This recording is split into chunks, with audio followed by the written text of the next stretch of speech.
Hello दोस्तों, सबसे पहले तो महाशिवरात्रि की हार्दिक शुभकामनाएं मैं आप सबको देना चाहूँगा। और आज मैं आप लोगों को ये बताने जा रहा हूँ कि ये महाशिवरात्रि क्यों मनाई जाती है।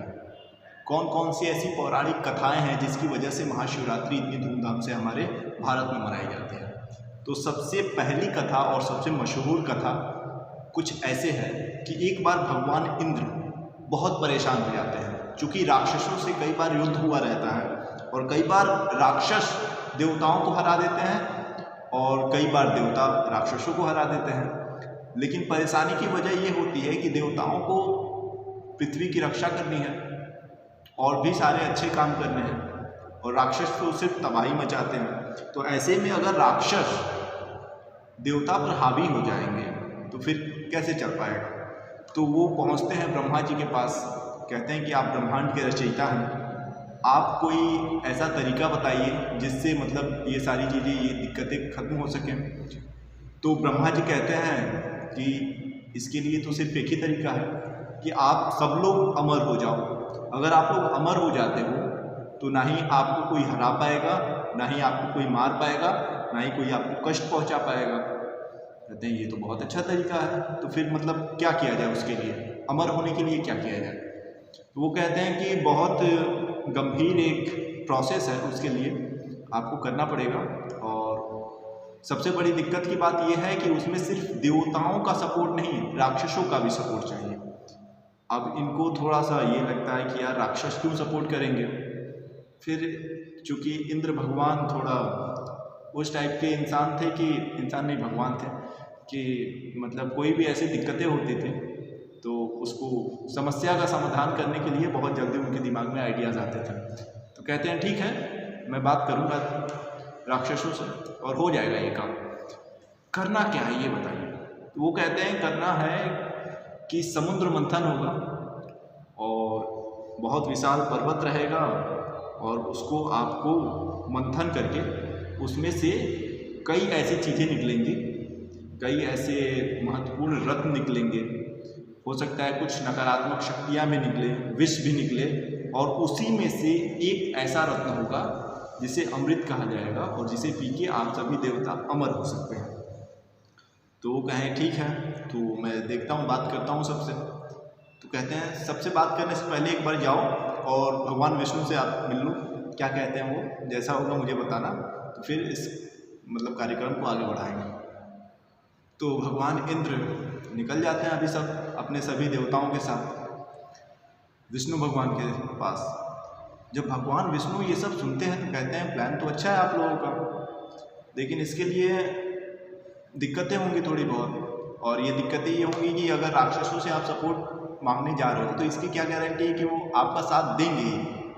और ये भी हो सकता है कि अमृत निकले और वो लेके भाग जाए और वो हमेशा के लिए अमर हो जाए। तो ऐसे सिचुएशन में तो और दिक्कतें बढ़ जाएंगी आप लोगों के। तो इंद्र भगवान कहते हैं हाँ ये रिस्क तो है, लेकिन रिस्क है तो खैर फिर बातें आगे बढ़ती हैं। फिर भगवान विष्णु कहते हैं ठीक है, मैं ऐसा करूँगा कि कछुए का रूप धारण करके उस पर्वत के नीचे चला जाऊँगा ताकि वो पर्वत आसानी से घूम सके। और हमारे भगवान जो शेषनाग हैं ये आप लोगों के लिए रस्सी का काम कर देंगे, क्योंकि रस्सी से आप लोगों को पर्वत खींचने में बहुत दिक्कत होगी और बहुत ताकत की ज़रूरत पड़ेगी। तो एक तरफ आप सभी देवता हो जाइएगा, एक तरफ राक्षस हो जाएंगे, और भगवान शेषनाग जो है ऐसा सपोर्ट करेंगे आप लोगों को कि आप लोगों को ज़्यादा ताकत भी ना लगानी पड़े और आसानी से वो प्रोसेस हो जाए। और चूँकि इस प्रोसेस में मुझे काफ़ी दर्द होगी, पीड़ा होगी, क्योंकि पर्वत मेरे ही पीठ पर रहेगा, मैं कछुए के रूप में नीचे जाऊंगा तो। लेकिन चलिए ठीक है, प्लानिंग अच्छा है और मतलब संसार के और ब्रह्मांड के हित के लिए है, तो ये सारे कष्ट और पीड़ाएं मैं लेने के लिए तैयार हूँ। कहते हैं इंद्र भगवान की ठीक है, तब आपकी बहुत कृपा होगी, अब मैं देखता हूँ राक्षसों से बात करता हूँ। कहते हैं हाँ आप बात कीजिए, आप कर सकते हैं, आप पर मुझे भरोसा है। तो कहते हैं ठीक है। तो ये निकलते हैं भगवान इंद्र राक्षसों से बात करने। राक्षस जब सुनते हैं इनका प्लान कहते हैं कि ठीक है। तो ये भगवान इंद्र राक्षसों से ये कहते हैं कि उसमें से अमृत निकलेगा, और अमृत निकलेगा तो देवता भी आधा लेंगे और राक्षस भी आधा लेंगे। मतलब आप लोग भी अमर हो जाओगे, हम लोग भी अमर हो जाएंगे। फिर ना ही देवताओं में से कोई मर सकेगा और ना ही राक्षसों में से कोई मर सकेगा। तो उन राक्षसों को ये प्रस्ताव बहुत मतलब अच्छा लगता है। कहते हैं कि ठीक है, ऐसी बात है तो। और चूँकि राक्षस थोड़े बुद्धि से पैदल होते हैं और इंद्रियों पर अपना नियंत्रण भी नहीं होता है उनका, तो बहुत जल्दी एक्साइटेड हो जाना और बहुत जल्दी हतोत्साहित हो जाना, क्रोधित हो जाना, ये उनका गुण माना जाता है।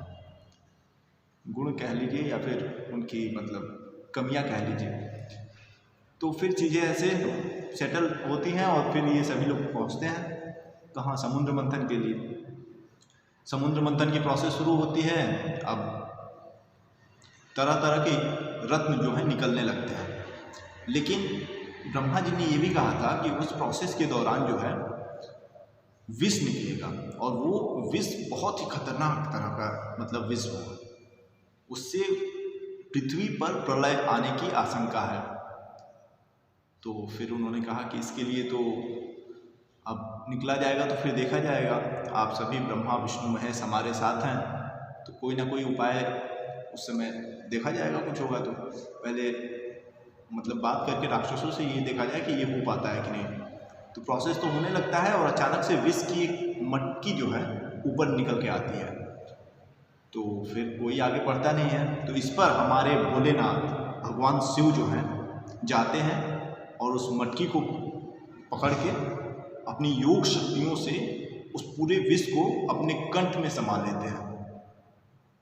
अब इतना बड़ा त्याग, इतना बड़ा बलिदान, देवता सभी आश्चर्यचकित हो जाते हैं। राक्षसों को भी विश्वास नहीं होता है कि इतना विष पी लेने के बाद भगवान शिव अभी भी मतलब पूरा उनका कंठ जो है नीला हो जाता है।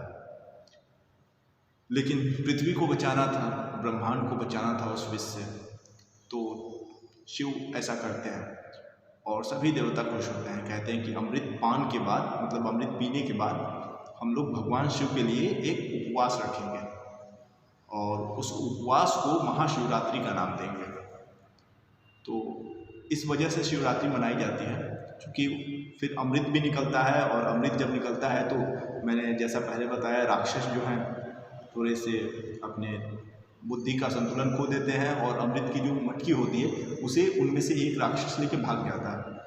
अब राक्षस लेके भागता है तो विष्णु जी कहते हैं ठीक है मैं देखता हूँ कहाँ तक जाता है भाग के।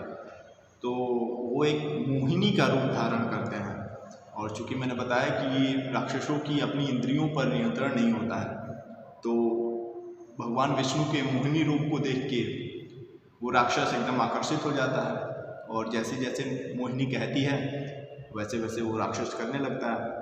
तो भगवान विष्णु मोहिनी के रूप में ये कहते हैं कि यार ये मटकी लेके तुम जाओ मत, ये दे दो मुझे, और ये गलत काम कर रहे हो।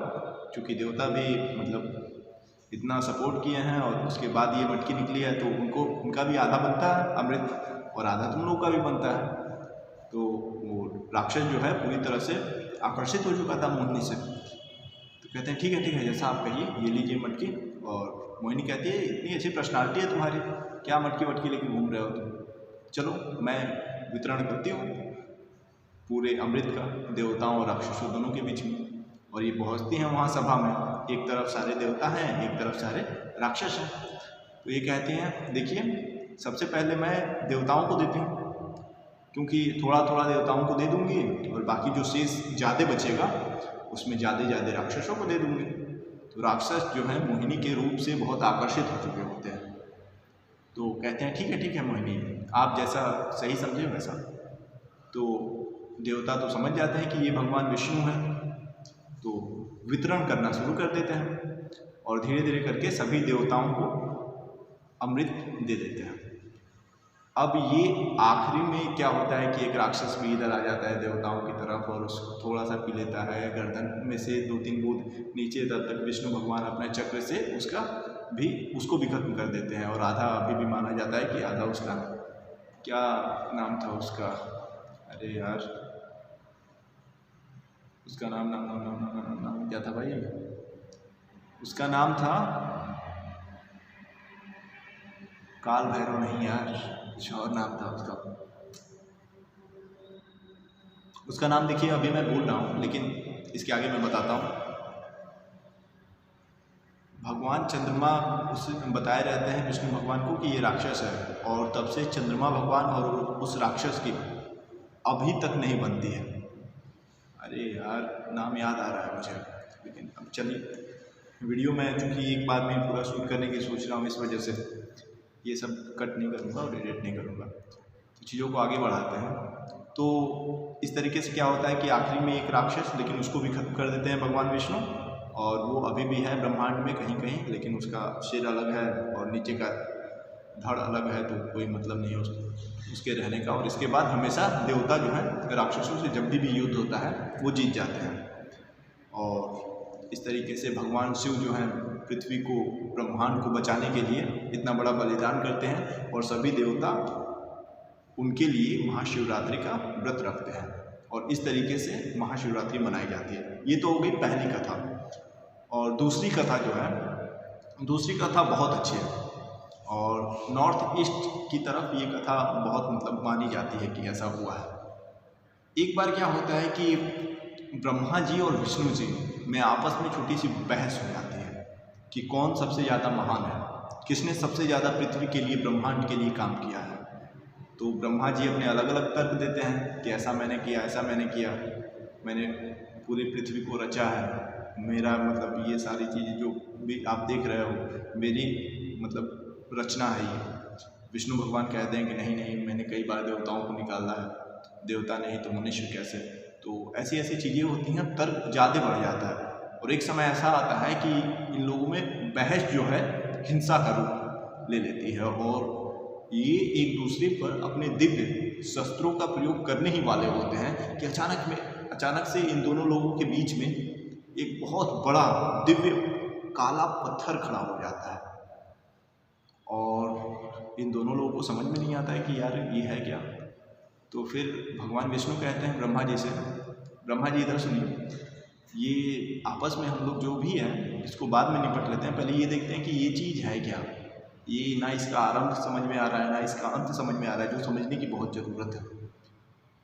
तो ब्रह्मा जी से कहते हैं विष्णु जी, आप ऐसा कीजिए, आप ऊपर जाइए और देख के आइए ये कहाँ तक गया है काला पत्थर, और मैं क्या करता हूँ कि मैं नीचे जाता हूँ और नीचे देख के आता हूँ कि ये कहाँ तक है, और फिर हम दोनों मिलके डिसाइड करेंगे कि इसका आरंभ अंत क्या है, और ये मतलब कहाँ से है, क्या चीज़ है ये।